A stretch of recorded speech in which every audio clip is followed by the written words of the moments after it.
ناظرین نظم سرائے، محرم الحرام کا مہینہ شروع ہو چکا ہے۔ تاریخ اسلام میں اس مہینے کو واقعہ کربلا کی نسبت سے بڑی اہمیت حاصل ہے۔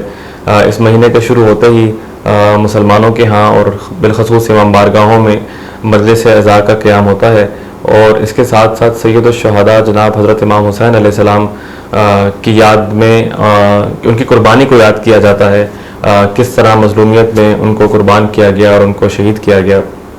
ہم آج کی نشست میں ہم نے دعوت دی ہے جناب طالب انصاری صاحب کو، جو کہ نظم سرائے کے منتظم اعلیٰ ہیں۔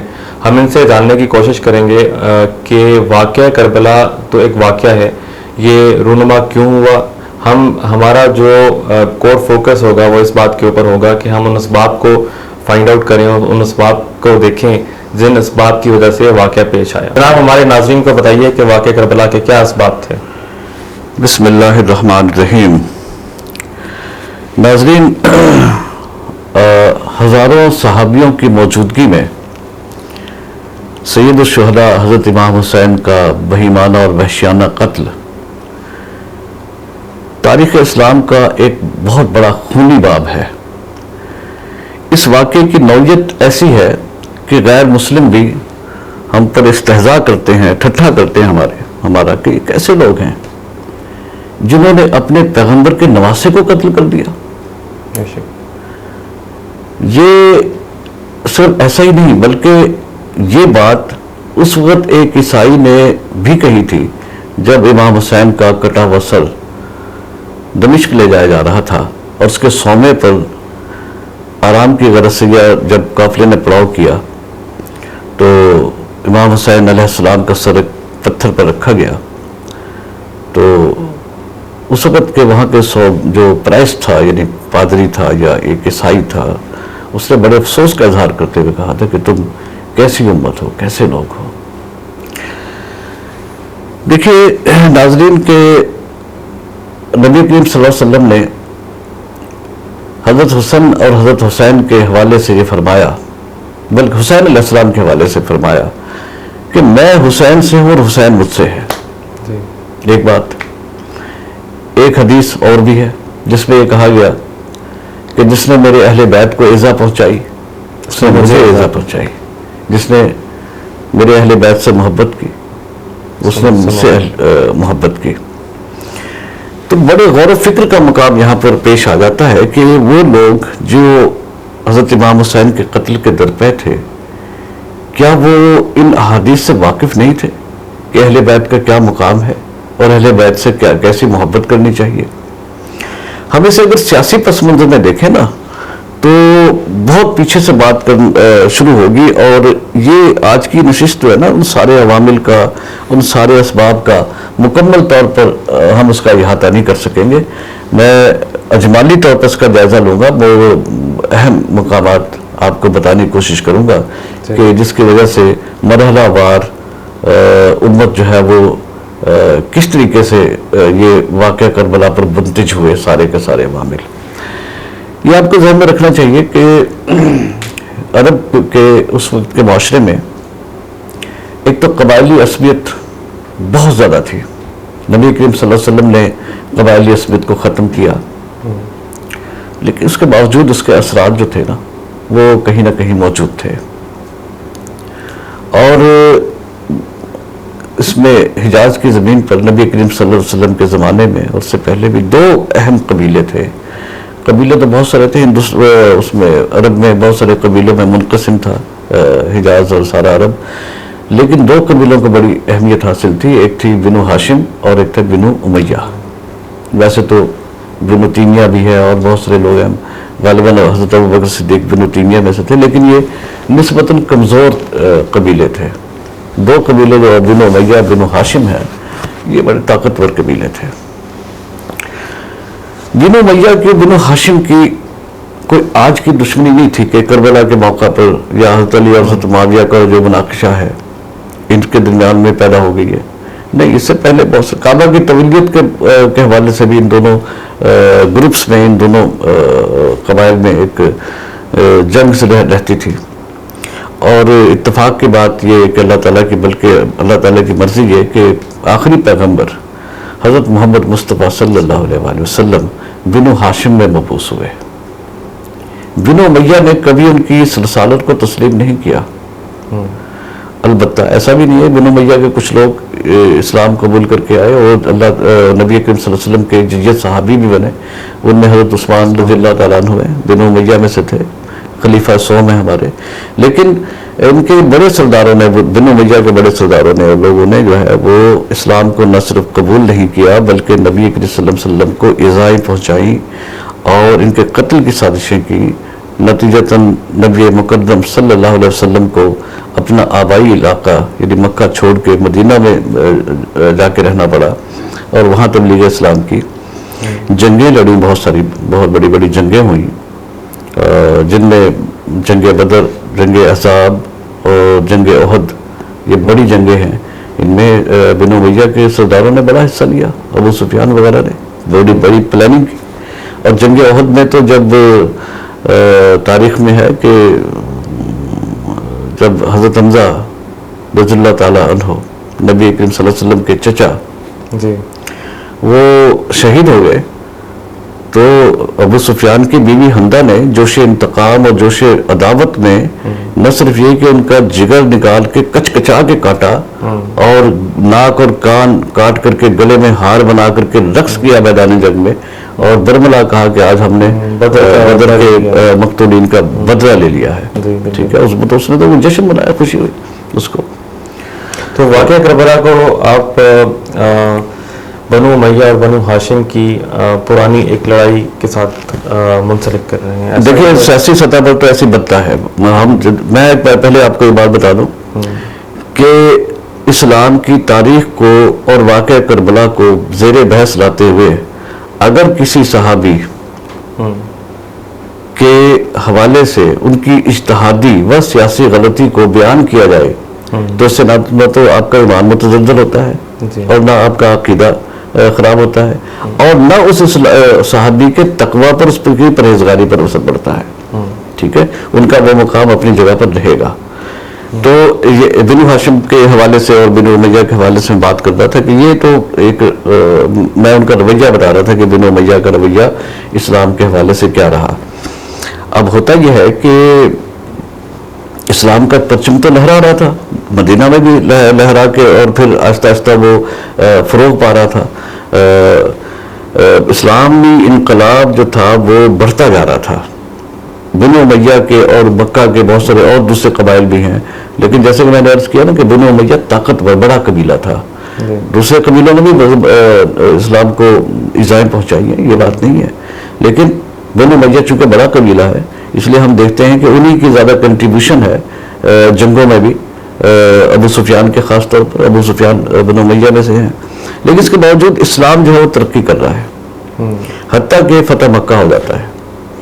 اور فتح مکہ کے موقع پر ابو سفیان جیسا اسلام کا دشمن جو اس سے پہلے غالباً 40 جنگیں لڑ چکا ہے اسلام کے خلاف، نبی کریم صلی اللہ علیہ وسلم کے خلاف، وہ اسلام قبول کر لیتا ہے. اچھا، یہاں پر دو باتیں ہیں، اہل تسنن اور اہل تشیع. دو چونکہ ہمارے دو بڑے اسلام میں دو مکاتب فکر ہیں. اہل تشیع کے نزدیک تو ابو سفیان کا قبول اسلام ایک ڈھونگ تھا، ایک سیاسی چال تھی، اور وہ ان کے اسلام قبول کرنے کو قبول ہی نہیں کرتے. ایک بات. اہل تسنن جو ہے وہ تھوڑا سا نرم گوشہ رکھتے ہیں. لیکن یہاں پہ وہ بھی ایک حدیث بھی تو ہے جو نبی پاک صلی اللہ علیہ وسلم نے فرمایا تھا کہ جس نے ابو سفیان کے ہاں پناہ لے لی وہ بھی معاف ہے غالباً، اگر میں غلط نہیں کہہ رہا تھا. وہ پیغمبر اسلام صلی اللہ علیہ وسلم نے کہا تھا. وہ بھی ایک کتاب میں کچھ اس طرح ہے کہ ابو سفیان جو تھے وہ جب مکہ کے موقع مکہ میں جب نبی کریم صلی اللہ علیہ وسلم نے ہجرت نہیں کی تھی اور شر پسند جو تھے نبی کریم صلی اللہ علیہ وسلم کے پیچھے بچے لگا دیتے تھے یا ایذا پہنچاتے تھے، تو نبی کریم صلی اللہ علیہ وسلم کو ازراہ ترحم ہو گیا تھا نا، اپنے گھر میں پناہ دے دیا کرتے کہ بھتیجے ادھر آ جاؤ، کیونکہ پیچھے سے ان کی لڑی تو ایک ہی بنتی ہے، تو بھتیجے کہہ کر کے گھر میں پناہ دے دیتے ہیں. بعض لوگوں کے نزدیک جو ہے وہ یہ کہتے ہیں کہ فتح مکہ کے موقع پر پیغمبر اسلام صلی اللہ علیہ وسلم نے اس بدلے کو چکا دیا تھا کہ جس نے ابو سفیان کے گھر پناہ لے لی، وہ بھی مامون ہو گیا۔ اچھا، میں نقطہ نظر بیان کر رہا تھا کہ اہل تشیع جو ہیں ابو سفیان کے قبول اسلام کو کوئی اہمیت نہیں دیتے۔ اہل تسنن تھوڑا نرم گوشہ رکھتے ہیں، وہ یہ کہتے ہیں کہ ہمیں کیا معلوم، ہم کیسے کہہ سکتے ہیں کہ ابو سفیان نے دل سے اسلام قبول کیا تھا یا دکھاوا تھا یا ڈھونگ تھا یا سیاسی چال تھی۔ اس کے پیچھے وہ ایک تعویل پیش کرتے ہیں۔ وہ یہ کہتے ہیں ایک جنگ میں ایک صحابی کی زد میں ایک مشرک آ گیا، اور جب اس نے اس کا تلوار سے قلع قبا کرنا چاہا تو اس نے کہا کہ میں ایمان لایا، لیکن اس صحابی نے اس کو چھوڑا نہیں، اس کا کام تمام کر دیا۔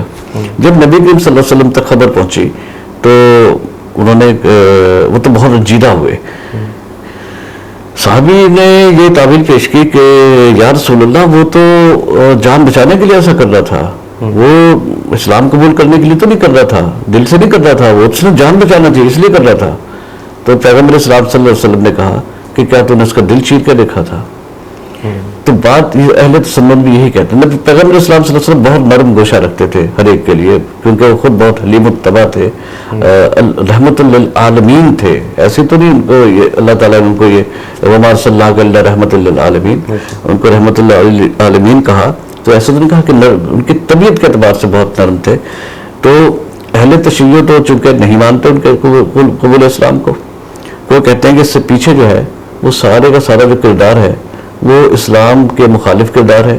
یہ کیسے ہو سکتا ہے کہ رات کو آپ سو رہے ہوں اور اسلام دشمنی میں سو رہے ہوں، اور صبح کو جب فتح مکہ ہو جائے آپ اٹھے تو آپ کے دل کی دنیا تبدیل ہو چکی ہو، اور کہا جائے کہ صاحب اب تو میں ایمان لے کے آتا ہوں۔ اہل تشیع کے نزدیک دراصل ابو سفیان یا بنو امیہ جو تھے وہ اصل میں ایک بند گلی میں آگے تھے۔ انہیں پتہ تھا کہ اب اس کے علاوہ کچھ چارہ نہیں ہے، مکہ کی فتح کے بعد اسلام نے فروغ پانا ہے، لہذا اس کی چھتری کے نیچے آ کر کے اپنی سرداریاں بچاؤ۔ یہ اہل تشیع کا نقطہ نظر ہے۔ اب دیکھنا یہ ہے کہ اہل تشیع کا یہ نقطہ نظر آگے جا کے کیسے کھلتا ہے یا کیسے نہیں کھلتا۔ فتح مکہ ہو گئی، ابو سفیان نے اسلام قبول کر لیا، بہت اچھی بات۔ ایسا ہوا کہ اس کے بعد اگلا مرحلہ شروع ہوتا ہے۔ اگلا مرحلہ یہ ہے کہ نبی کریم صلی اللہ علیہ وسلم کے بعد حضرت ابوبکر صدیق سریرائے سلطنت ہوتے ہیں، خلیفہ بنتے ہیں۔ اس کے بعد حضرت عمر تشریف لاتے ہیں۔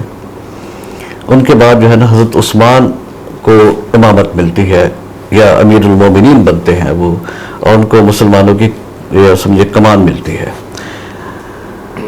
جو یہ حضرت عثمان رضی اللہ تعالیٰ عنہ ہیں، یہ بنو امیہ میں سے ہیں، عشرہ مبشرہ میں سے ہیں۔ پہلے آپ سمجھ لیے جن کو زندگی میں ہی جنت کی بشارت دے دی گئی، لیکن چونکہ بنو امیہ میں سے تھے انہوں نے کچھ ایسا کیا، کچھ اجتہادی اور میرے نزدیک اجتہادی اور کچھ سیاسی قسم کی ایسی غلطیاں ہوئی ہیں جس سے جو تھا نا کربلا کا ایک مرحلہ اور پورا ہوا۔ وہ ایسا ہوا کہ انہوں نے بنو امیہ کے بڑے بڑے لوگوں کو، کچھ لوگوں کو مطلب مختلف مقامات پر جو تھا نا گورنر، عامل عہدے دینا شروع کیے، قبیلے کے پریشر سے تھوڑا سا میں پیچھے چلتا ہوں ابھی، اور ان کو یہ مناسب نہیں دینے چاہیے تھے۔ مولانا مودودی رحمۃ اللہ علیہ نے اپنی کتاب خلافت و ملوکیت میں فتح مکہ کے موقع پر اسلام قبول کرنے والوں کو صحابی کہا ہی نہیں ہے، ان کو طلقاء کہا۔ اچھا، اب یہ طلقاء جو ہے، یہ اصطلاح جو ہے، یہ اس وقت ہی پیدا ہوئی اور ان کو طلقاء کہا جانے لگا جو فتح مکہ کے موقع پر اسلام لائے۔ ایک تو طلقاء منافقین کے لیے بھی ایک پیغام ہے، جیسا کہ کہا کہ یہ ہم سے الگ ہیں، ان کو ہم جیسے نہ سمجھنا۔ اس کے ساتھ ساتھ مومنین کے لیے بھی ایک پیغام تھا۔ مومنین کے لیے پیغام یہ تھا کہ دیکھیے تم ان سے مختلف ہو، یہ تم سے مختلف ہیں، کہیں ایسا نہ ہو کہ تم ان پر اعتبار کرنے لگ جاؤ یا ان پر کوئی اہم مناصب دینے لگ جاؤ۔ تو ہوا یہ کہ جب حضرت عثمان رضی اللہ تعالیٰ عنہ کا زمانہ آتا ہے تو انہوں نے بنو امیہ کے بہت سارے لوگوں کو بڑے اہم مناصب دیے، بڑے اہم عہدے دیے، حالانکہ ان سے بہتر اور ان سے جید صحابی مدینہ اور مکہ میں موجود تھے۔ اس کے بعد ان کو نظر انداز کر کے بنو امیہ کے لوگوں کو عہدے دے دیے گئے۔ تو بنو امیہ یہاں پہ اب مضبوط ہوتا جا رہا ہے، مضبوط ایک لحاظ سے مضبوط ہو رہا ہے، بلکہ یہاں تک ہے، دیکھیے ایک شخصیت ہے مروان بن الحکم، نبی کریم صلی اللہ علیہ وسلم نے اس شخص کے بارے میں کہا تھا کہ اس کو مدینہ سے باہر بھیج دیا تھا، مدینہ بدل کر دیا تھا، اور کہا تھا کہ میرے بعد آنے والا جو ہے وہ اس کو مدینہ نہ بلائے بلکہ اس کو اور دور بھیجے۔ اب ہوتا یہ ہے کہ نہ ابوبکر صدیق رضی اللہ تعالیٰ عنہ نے ان کو بلایا، نہ حضرت عمر رضی اللہ تعالیٰ عنہ نے ان کو اپنے دور خلافت میں بلایا، حضرت عثمان نے اپنے دور خلافت میں ان کو بلا لیا۔ اب لوگوں میں بے چینی پیدا ہوئی، ظاہر ہے کہ لوگ جانتے تھے نبی کریم صلی اللہ علیہ وسلم کی حدیث کو اور ان کے اقوال کو جانتے تھے، عینی گواہ تھے، عینی شاہد تھے، تو انہوں نے اعتراض کیا، انہوں نے کہا کہ صاحب آپ کو نہیں معلوم ان کے بارے میں کیا کہا گیا تھا؟ کہا کہ حضرت عثمان رضی اللہ تعالیٰ عنہ نے ان کی یہ تعویل پیش کی کہ دیکھیں مجھے پتا ہے میں نے نبی کریم صلی اللہ علیہ وسلم سے بات کی تھی اور انہوں نے اس بات کو قبول کر لیا تھا کہ ٹھیک ہے ہم اسے بلا لیں گے۔ اچھا اب لوگ جو ہیں نا وہ حضرت عثمان رضی اللہ تعالیٰ عنہ کے تقوی اور پرہیزگاری کو دیکھتے ہوئے کہ اتنے جید صحابی ہیں تو یہ ظاہر جھوٹ تو نہیں بول رہے ہوں گے، انہوں نے جو کچھ کہا وہ ٹھیک کہا ہے، اور وہ ان کا ٹھیک ہے، وہ بات آئی گئی ہوگی۔ لیکن اسی شخص کو آپ کوئی اہم عہدہ بھی دے دیں تو یہ امت کو یہ بات ہضم نہیں ہو رہی تھی، لہٰذا لوگوں میں بڑی بے چینی پھیل رہی تھی۔ اب میں چونکہ اب اگر ہم اس پوری تاریخ کو کھنگالنا شروع کر دیں تو پھر بات بہت طویل ہو جائے گی، میں اس کو ایک نقطے میں لے کے آتا ہوں کہ اتنی بے چینی پھیلی کہ وہ ایک شورش میں تبدیل ہو گئی۔ شورش میں اس شورش نے میں باغی لوگ پیدا ہو گئے اور جو مختلف قبیلوں کے لوگ، انہوں نے ایک دن جو ہے نا وہ حضرت عثمان رضی اللہ تعالیٰ عنہ کے مکان پر دھاوا بول دیا اور ان کو عین تلاوت قرآن کرتے ہوئے شہید کر دیا گیا، ان کو قتل کر دیا۔ اب عثمان رضی اللہ تعالیٰ عنہ کے بعد یہ طے کرنا تھا کہ اب امت کی زمام جو ہے وہ کس کے ہاتھ میں جائے گی۔ اب ظاہر ہے کہ اس وقت جو بڑے جید لوگوں میں جو اصحاب میں جو لوگ شامل تھے وہ تھے حضرت علی۔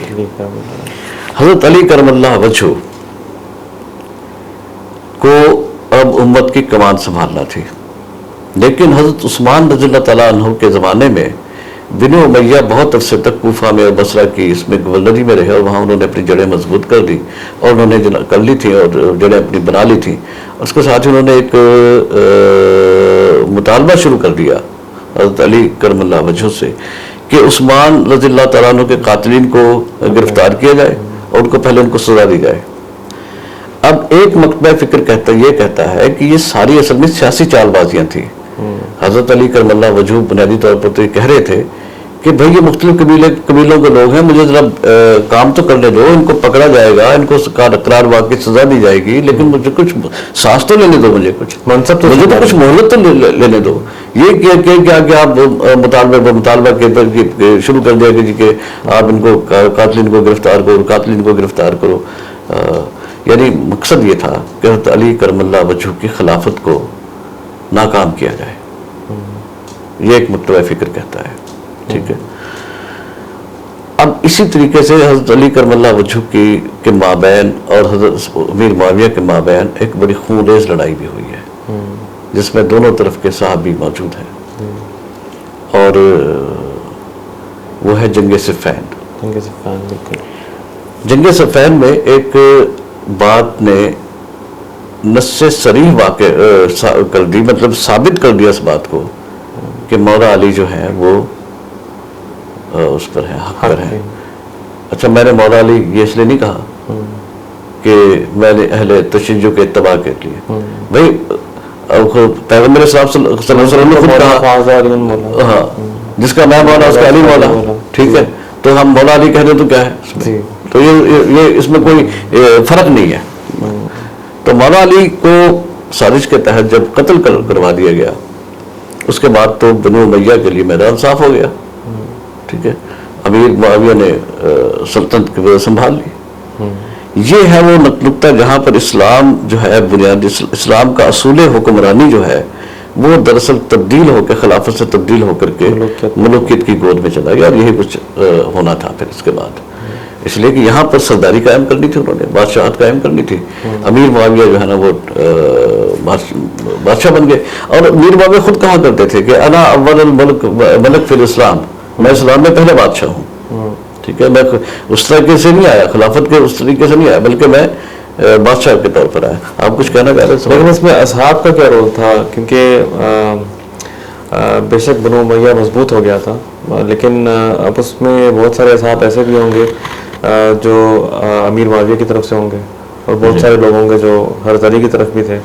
جنگ صفین کے اندر وہ جو اصحاب تھے جنہوں نے نبی پاک صلی اللہ علیہ وسلم کے ساتھ وقت گزارا تھا، تو وہ لوگ مولا علی کی طرف کیوں نہیں تھے؟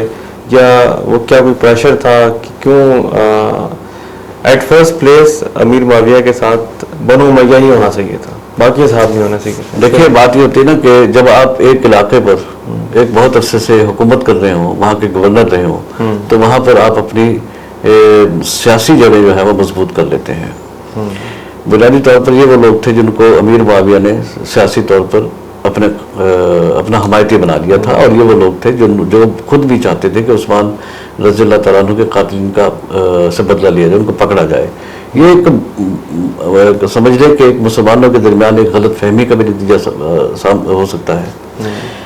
اصل میں پھر آپ کو یہ بات بتا رہا تھا کہ جنگ صفین میں ایک نص صریح واقعہ ہو گئی کہ مولا علی جو ہے وہ حق پر ہیں. وہ یہ اس طریقے سے کہ عمار بن یاسر ایک صحابی تھے جو مولا علی کی طرف سے لڑ رہے تھے. پیشن گوئی نبی کریم صلی اللہ علیہ وسلم نے کی تھی کہ عمار تجھے ایک باغی گروہ قتل کرے گا. جب یہ لڑتے لڑتے شہید ہو گئے تو مولا علی نے امیر معاویہ کو یاد دلایا کہ دیکھ لیجئے کہ آپ کو نہیں معلوم تھا نبی کریم صلی اللہ علیہ وسلم نے اس شخص کے بارے میں کیا پیشین گوئی کی تھی کہ اسے ایک باغی گروہ قتل کرے گا. تو امیر معاویہ تو سیاسی طور پر تو بہت مدبر تھے، سردار کے بیٹے تھے، خود بھی سردار تھے. انہوں نے کہا کہ ہم نے اس کو کب مارا؟ ہم نے تو نہیں مارا، ہم نے اس کو تو اس نے مارا جو اسے ہماری تلواروں کی زد میں لے کے آیا. باغی تو آپ ہیں، بغاوت تو آپ نے کی ہوئی ہے، آپ اس کو ہماری تلواروں کے سامنے لے کے آئے تو یہ قتل ہو گیا. یہ ایک سیاسی بیان کہہ سکتے ہیں اس کو، ٹھیک ہے نا. تو بہرحال جنگ صفین ہوئی اور جنگ صفین میں کافی صحابی رسول شہید ہوئے.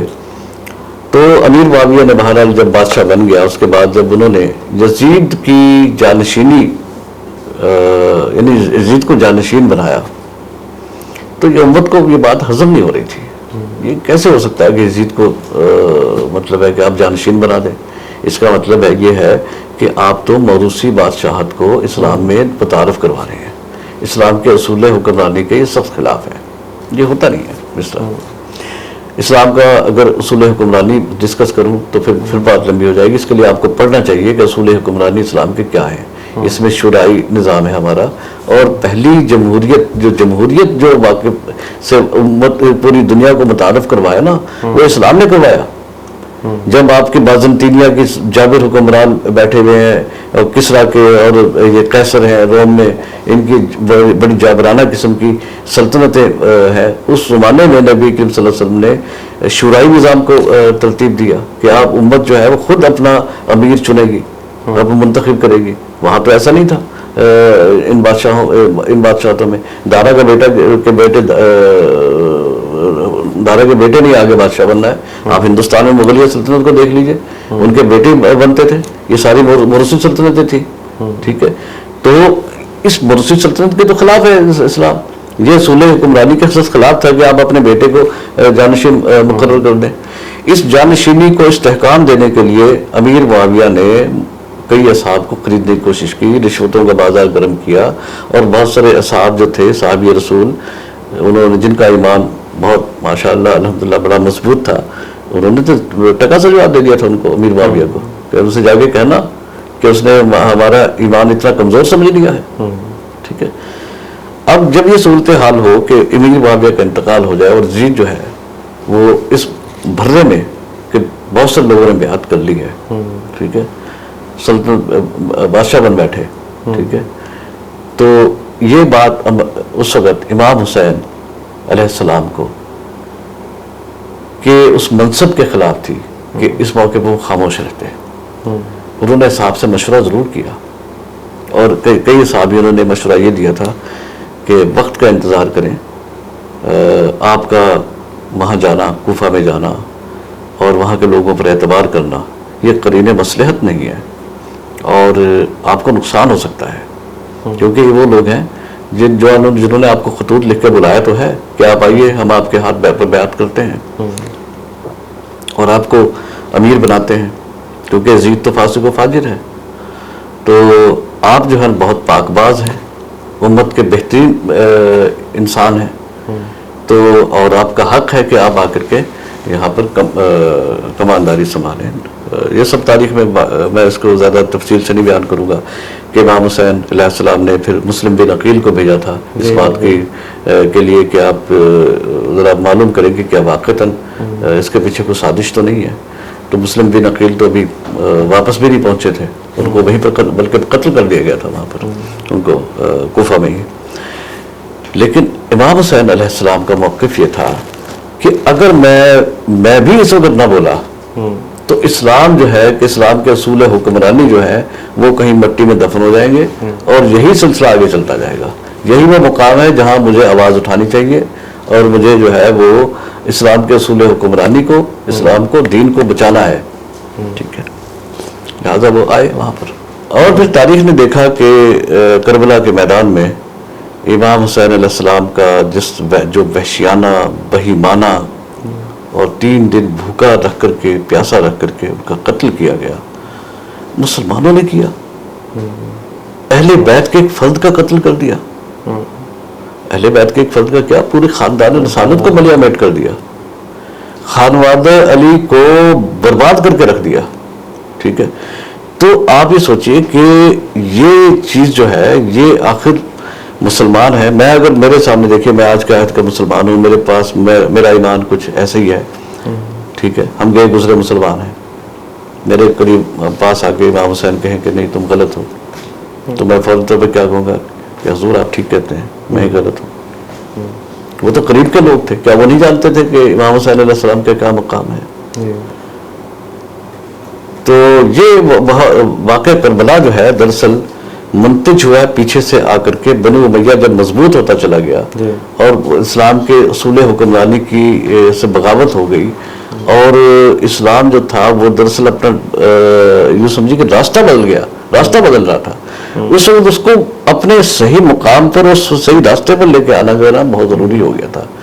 وہ صاحب جنہوں نے یہ کہا کہ یہ قرین مصلحت ہے، قرین مصلحت نہیں ہے آپ کا وہاں پر جانا، کوفہ میں جانا، ان کے اپنا ایک انداز فکر تھا، ان کو پتا تھا سیاسی سطح پر کہ بنو امیہ کے وہاں پر جڑیں کتنی مضبوط ہیں اور کوفہ کے لوگوں کا مزاج کیسا ہے۔ حضرت عبداللہ بن جعفر بھی تھے اس میں، بی بی زینب کے شوہر غالباً، جنہوں نے منع کیا تھا کہ آپ نہ جائیں۔ ہاں، لیکن دیکھیں امام حسین علیہ السلام کوئی جنگ کی خاطر کی غرض سے نہیں جا رہے تھے، اگر جنگ کی غرض سے جائے انسان تو ایک جتھا بنا کے لے کے جاتا ہے، سامان حرب اچھی طریقے سے رکھتا ہے، اپنے خاندان کے اپنے لوگوں کو لے کے نہیں جاتا، بیویوں کو تو نہیں لے کے جاتا، ٹھیک ہے، اور ان کو سے جنگ لڑنی ہے وہاں پر، ٹھیک ہے۔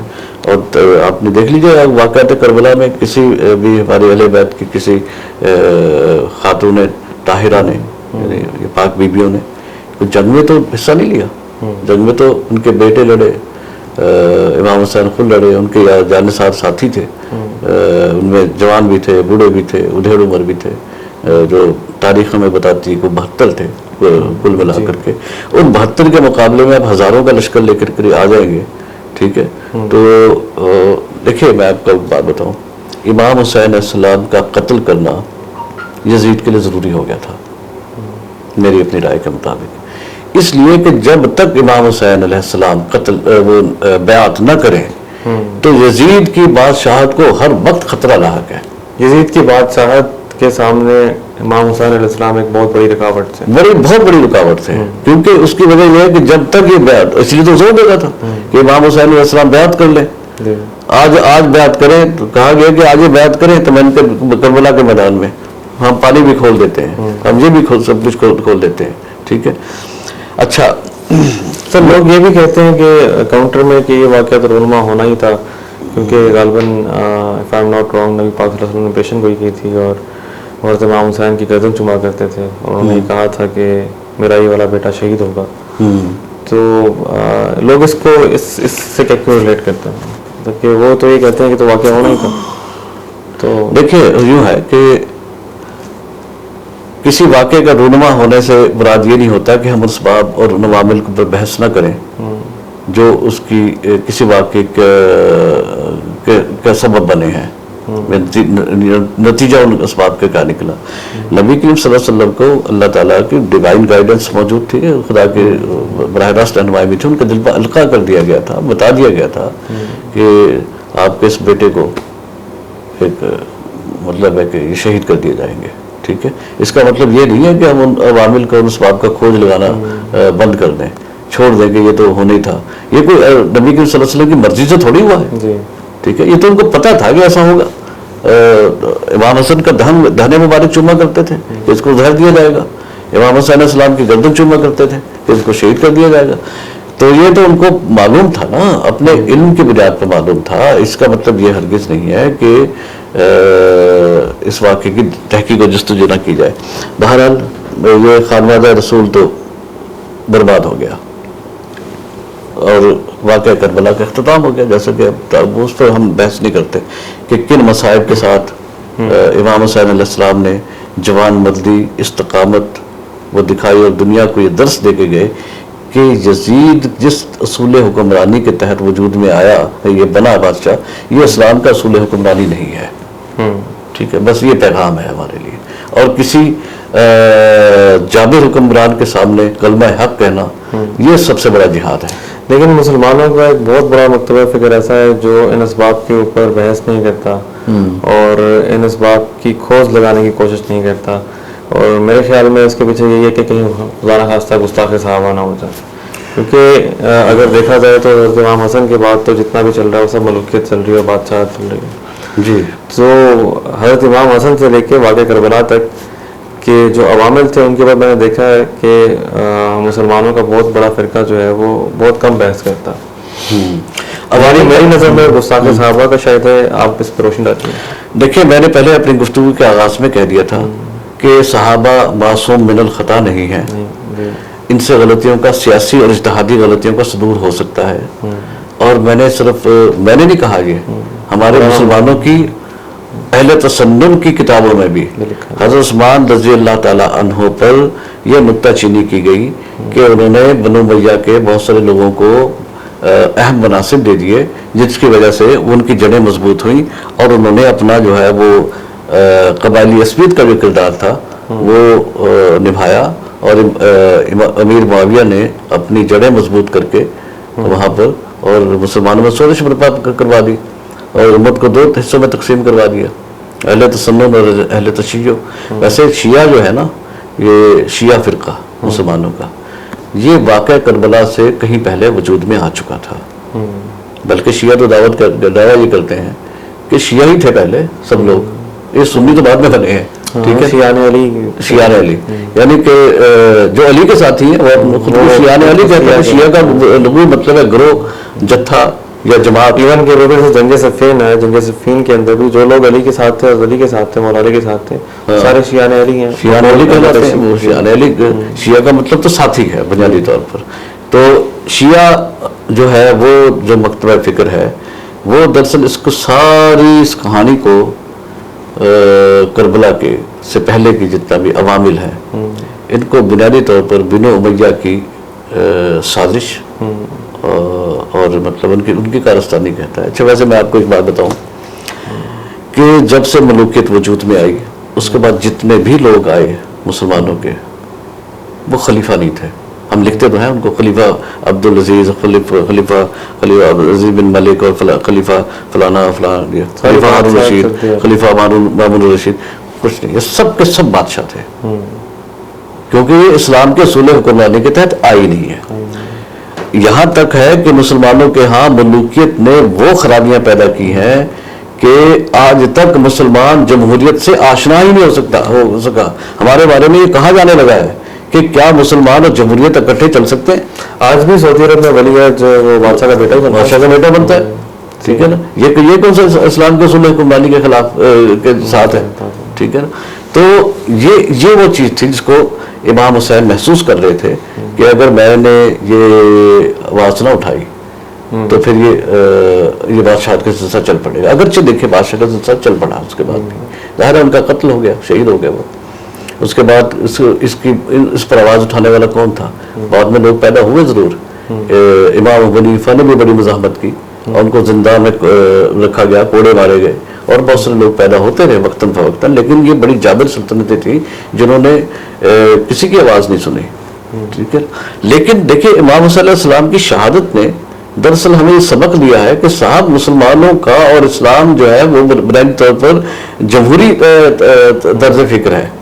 ٹھیک ہے نا, اور یعنی کہ بادشاہوں نے تو ہمارے مسلمانوں کے معاشرے کو, اسلام کے معاشرے کو آقا اور غلام کے معاشرے میں تبدیل کر دیا, لوڈی اور غلام کے معاشرے میں تبدیل کر دیا, حالانکہ اسلام کا معاشرہ تو مساوات دینے کے لیے آیا تھا.